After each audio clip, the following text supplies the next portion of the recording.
Hello YouTube, it's the Incredible Joe.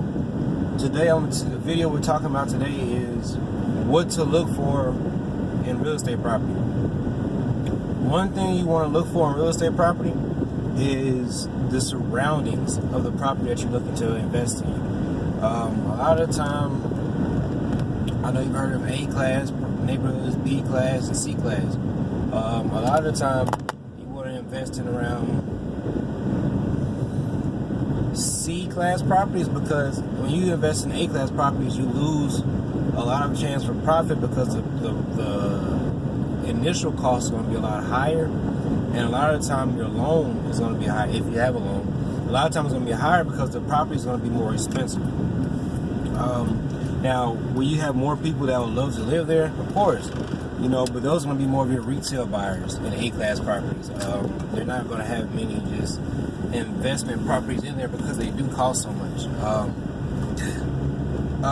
So you want to really look at C-class areas. You want to look at the area around it, of course, the crime rate, this and that. But you want to look at what's around the area. Is it convenient? Is it crime-ridden? Is it worn down? Is it old? Does it look like somewhere you wouldn't mind staying? You want to take those things into account. So that's one thing you want to look at when you're looking at investing in real estate and buying your first property, or third or fourth or fifth, whatever the hell it is. So another thing you want to look at is resaleability of the property. You never know how long you want to keep the property, so you want to look and see if there's somewhere that you'll be able to resell and possibly get rid of if you need to.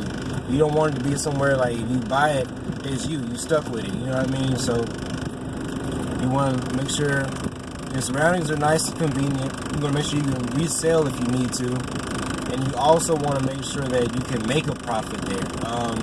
Just because it's a C-class property or D-class or whatever doesn't mean you're gonna make a profit. I mean, you gotta be able to know for sure whether you're gonna be able to get somebody in there, how long people typically stay there. If somebody owned it before you and they had rental property in that area or that particular home or multifamily, ask them how successful they were in that area or in that specific investment, just to kind of see where you can get to in the ballpark you're swinging in. So that way you're not going into blind. If it's a multifamily, you want to ask how much profit was being made at that property. Because a lot of the time multifamily, that's how a lot of people seek value in those. You know what I mean? When you have single family homes, you got all types of people want to buy single family, retail buyers, investors, wholesale, etc. So, because of multifamily, you want to see how much profit you can potentially make, especially in that area. That's one of the main things you want to focus on with any investment property. You want to check and see if you have HOA fees, because HOA fees are going to cost you more to deal with. You want to see what the property taxes are, because some will be higher than others. You want to check out all those different things and see what the rent is in that area if you're planning on renting it out. Because if you want to be at, let's say, $1,200 a month and everything else around you is at $650, I don't even know how to remotely make sense for some people to be able to do that, because you can't.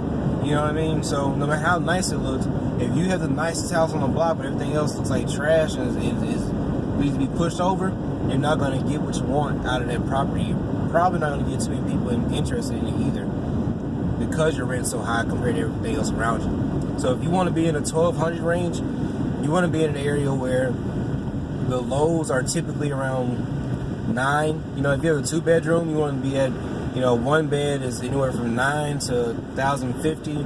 2 bedrooms are typically from 11 to 1,350, 1,400. So that way you can kind of sit in the middle if it's a 2-bedroom or 3-bedroom, up and up. But you want to be able to sit kind of in the middle. You don't necessarily, in the middle to the lowest, get you the most people interested. When you're on the higher side, a lot of people try to find something else before they come to you.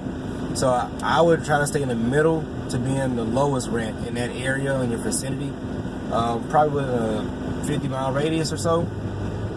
That's what I would do. Now, some people like to be high rollers. They like to be the highest, rent around, and because they feel that it's pride. You're proud of what you have, so hey, you do that. But that's one thing I would also look for as well. And one thing that I've found can be very profitable see what the schools are like around that area. If you allow kids, I guess, you know, I mean, I don't see why you wouldn't. But, you know, if you're going to invest in a property, I would most definitely advise that you invest in an area where there's a good school district. Because a lot of people want their kids to go to the best schools. Maybe they can afford the homes around that school, but they can afford to rent there and just afford to pay for that school, or if it's a private school. Or maybe find a school that has a great athletic program. A lot of people pay attention to that. You know, some people like to go to high school games just to watch, and some people want their kids to go to the NFL and NBA, and they feel like if they're in that program, they're going to automatically go. Whatever. Make sure you have great schools around you. Make sure you have a lot of food, a lot of restaurants. Grocery stores is a must when you're looking for convenience. And make sure you're around a decent amount of businesses. Now, all this actually depends on where you live. If you live in small towns where you blink your eye and you miss, okay, it's going to be, you know, kind of different for you. I would once again most definitely try to be somewhere where it's going to be convenient at the most. You know what I mean? I would try to get to where it's convenient. I would try to make it to where it's getting you the best schools, these decent schools, of course. But as far as having a lot of different businesses around you in those blink and miss towns, it's going to be kind of hard to find it. You're not really going to find it much, but try your best to do so, and that will help you get tenants inside your property or whatever it is, you know. So that's what I would do. Those are my, you know, things that I would advise you to focus on and work on. And for those who know, my duplex is in the Galleria area. So for those who know Houston or have been to the Galleria or yada yada, you do know it's a good area. You know, you have the Galleria there. You have food for that whole strip on Westheimer, etc. is full of food, grocery stores, and I don't know how many different apartment complexes are there. Businesses, downtown is within 15 minutes.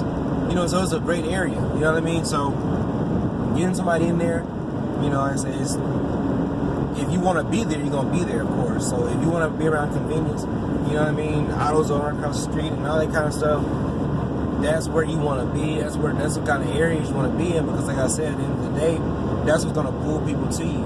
When they see that they can just drive right around the corner instead of driving 20 minutes to the grocery store, that makes a difference. You know what I mean? And when you have kids and you plan on being a long-term renter, you want your kids to go to a decent school. They don't have to go to, you know, the best schools, private schools, but you want to go to a decent school. You know what I mean? And a lot of the time, crime is everywhere you go, especially in Houston. Houston is very heavy with crime, gang violence, human trafficking, all that kind of stuff. But try to find an area that's not full of crime. You know what I mean?